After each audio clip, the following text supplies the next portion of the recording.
আজকে আমার অফলাইন ব্যাচের স্টুডেন্টদের এক্সাম নিতে গিয়ে একটা জিনিস লক্ষ্য করলাম যে ফিজিক্সের কনসেপচুয়াল কোশ্চেন তো মোটামুটি করে ফেলছে, কিন্তু নিউমেরিক্যাল সলভ করার সময় তাদের ক্যালকুলেশানে অনেকটা টাইম চলে যাচ্ছে, যার ফলে তারা টাইমের মধ্যে বেশিরভাগ আনসারই করে উঠতে পারছে না।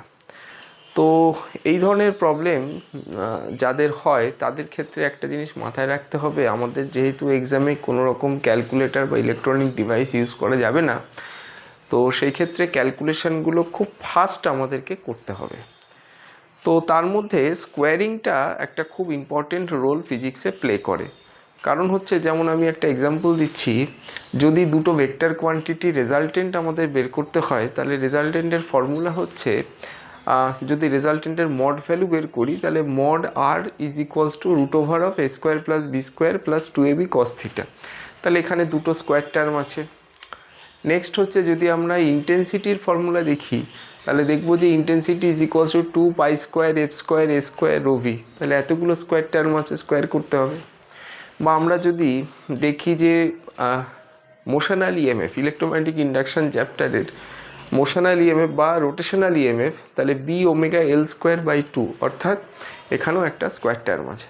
তাহলে আমরা স্কোয়ারিংগুলো কী করে ফাস্ট করতে পারবো এটা জানতে হবে। যদি জানা যায় তাহলে নিউমেরিক্যাল খুব ফাস্ট সলভ করা যাবে। তাহলে আমরা দেখি, সাপোজ আমাদের 34 যে কোনো একটা 2 ডিজিট নাম্বার নিলাম, তাহলে তার স্কোয়ার আমরা কিভাবে করব। তো এইটাকে এ আর এটাকে বি যদি কনসিডার করি, A plus B whole square B square 2ab A square, এইটা আমরা ভাববো। তাহলে এই বি স্কোয়ার ফার্স্ট লিখি। তাহলে বি স্কোয়ার হচ্ছে 4 স্কোয়ার 16, ক্যারি হচ্ছে 1। 2ab যদি করি, তাহলে 3 ইন্টু 2 6 ইন্টু 4 24 প্লাস 1 25, ক্যারি হচ্ছে 2। তাহলে এ স্কোয়ার মানে 3 স্কোয়ার 9 প্লাস 2 1156 আনসার।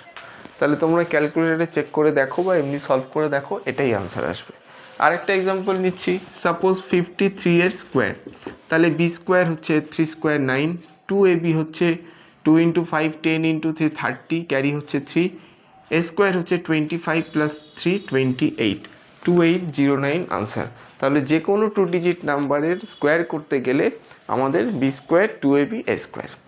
এবার আমরা দেখি আর একটা প্যাটার্নের স্কোয়ার।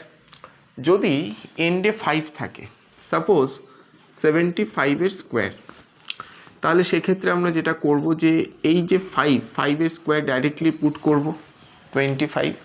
এবার তার আগের যে ডিজিটটা আছে অর্থাৎ 7 সাথে ঠিক তার পরের ডিজিট কনসিকিউটিভ ডিজিটটা মাল্টিপ্লাই করব। তাহলে 7 ইন্টু 8 56, 5625 ইজ দ্য আনসার। তারপরে সাপোজ এখানে যদি আমরা তাহলে 45 স্কোয়ার করি, তাহলে 5 স্কোয়ার 25, 4 ইন্টু 5 20, 2025 আনসার। সাপোজ এটা 85 স্কোয়ার যদি করি, তাহলে 25, 8 ইন্টু পরের ডিজিট হচ্ছে 9, তাহলে 8 ইন্টু 9, তাহলে 7225 হচ্ছে আনসার। তাহলে যদি আমরা 65 স্কোয়ার করি, তাহলে 5 স্কোয়ার 25, 6 ইন্টু 7 4225 হচ্ছে আনসার। তাহলে এন্ড 5 হলে আমরা এই প্রসেসে স্কোয়ারিং করব। এইবার যদি সেম ডিজিট রিপিট হয় তাহলে তার স্কোয়ার কিভাবে করবে দেখো। যদি 66666 এর স্কোয়ার এটা হয়, তাহলে 66,666 এর স্কোয়ার। তাই এইটা নর্মাল মেথডে করাটা ইম্পসিবল। তাহলে এখানে আমরা কি করব, 6 এর স্কোয়ার আমরা লিখব, 36 লিখলাম। 6 এর আগের ডিজিট যেটা অর্থাৎ 5, সেটা আমরা এখানে লিখব। কটা লিখব, কোশ্চেনে যে কটা আছে একটা কম। তাহলে এখানে 5 লিখব, কোশ্চেনে আছে 1 2 3 4 5, 5টা আছে, তাহলে এখানে 4টে 5 আমরা লিখব। তাহলে এটা লিখলাম। আর এইখানে যেটা করব, 3 পরের ডিজিট অর্থাৎ 4, কটা লিখব, কোশ্চেনে যে কটা আছে একটা কম, তাহলে 4টে 4 লিখব। অর্থাৎ 6 স্কোয়ার 36 লিখলাম। 6 এর আগের ডিজিট সেটা লিখলাম, কটা লিখব, কোশ্চেনে যে কটা আছে একটা কম। আর এখানে 3 এর পরের ডিজিট কটা লিখব, কোশ্চেনে যে কটা আছে একটা কম। তোমরা ক্যালকুলেটারে চেক করে দেখো, এটাই আনসার।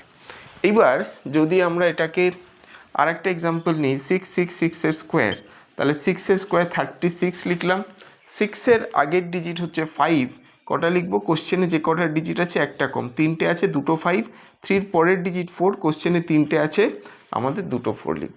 তাহলে 6-এর ক্ষেত্রে এটা হলো, যদি 9 থাকে, সাপোজ 9999 এর স্কোয়ার, তাহলে 9-এর স্কোয়ার লিখবো 81, 1-এর আগের ডিজিট অর্থাৎ 0, কোশ্চেন লিখবো যে কটা কোশ্চেনে আছে একটা কম অর্থাৎ 4টে আছে, 3টে 0, এবং 8-এর পরের ডিজিট 9, কোশ্চেনে যে কটা আছে একটা কম অর্থাৎ 3টে 9। তাহলে এটা হচ্ছে সবকটা 9-এর স্কোয়ার। সাপোজ যদি এইটা আমরা 999-এর স্কোয়ার হয়, তাহলে একইভাবে 9-এর স্কোয়ার 81, 1-এর আগের ডিজিট 0, তাহলে কোশ্চেনে 3টে আছে, 2টো 0, 8-এর পরের ডিজিট 9, কোশ্চেনে 3টে আছে, 2টো 9, এটা আনসার। সিমিলারলি যদি 3 থাকে, 3 স্কোয়ার, তাহলে 3 স্কোয়ার 9, 9কে আমরা ডাবল ডিজিটে লিখতে চাইলে 09 লিখতে পারি। তাহলে 09 লিখলাম, 9-এর আগের ডিজিট অর্থাৎ 8, কোশ্চেনে 4টে আছে, 3টে 8 লিখব, 0-র পরের ডিজিট অর্থাৎ 1, কোশ্চেনে 4টে আছে, 3টে লিখব। তাহলে মেন হচ্ছে যে যেইটা রিপিট হচ্ছে তার আমরা স্কোয়ার করব, স্কোয়ার করে এইভাবে লিখব এবং লাস্ট ভ্যালু থেকে 1 মাইনাস করে লিখব, কোশ্চেনে যে কটা আছে একটা কম, এবং তারপরে এইখানে মিডিলে যেটা আছে তার থেকে 1 অ্যাড করব, কোশ্চেনে যে কটা আছে তার থেকে একটা কম পুট করব, পুরোটা হচ্ছে আনসার। তো এই যে প্রসেসটা করলাম, যে রিপিটেশন যেটা হচ্ছে তার ক্ষেত্রে এটা অ্যাপ্লিকেবল হবে 3, 6 এবং 9, এই 3টের রিপিটেশন হলে তবে এটা হবে। যদি সবকটা 1 থাকে, 1 1 1 1 1, তাহলে সেই ক্ষেত্রে আমাকে কি করতে হবে, দেখো স্কোয়ারিং এটার ক্ষেত্রে এটা আমাদের ফার্স্ট কাউন্ট করতে হবে কটা 1 আছে। তাহলে এখানে আছে 5টা 1, তাহলে আমরা 1 থেকে 5 অবধি লিখব, 3 4 5, আবার আমরা রিভার্স অর্ডারে 1 অবধি যাব, 4 3 2 1, তাহলে সবকটা 1 থাকলে এটা হচ্ছে আমার তার স্কোয়ারের ভ্যালু। তাহলে এইখানটায় আমরা লিখি, যদি 4টে 1 থাকে তাহলে 4 অবধি লিখব, 1 2 3 4, 3 2 1, এটা হচ্ছে আমাদের আনসার। সাপোজ যদি 2টো 1 থাকে, তাহলে 2টো আছে, 1 থেকে 2 লিখব, আবার আমরা জানি যে 11 স্কোয়ার 121। তাহলে এইটা মোটামুটি তোমাদের স্কোয়ারিং গুলো যা হতে পারে তোমরা প্র্যাকটিস করবে, আশা করি স্কোয়ার যে নিউমেরিক্যালে তোমরা ফেস করবে সেগুলো তোমরা ফার্স্ট আনসার করতে পারবে। এরকম আমাদের cube root, square root, multiplication, division এবং ডেসিমাল ভ্যালুর ক্যালকুলেশান, এগুলো সব এরকম কিছু ট্রিক্স আছে, এগুলো আমরা 1 by 1 করব। ওকে, থ্যাংক ইউ।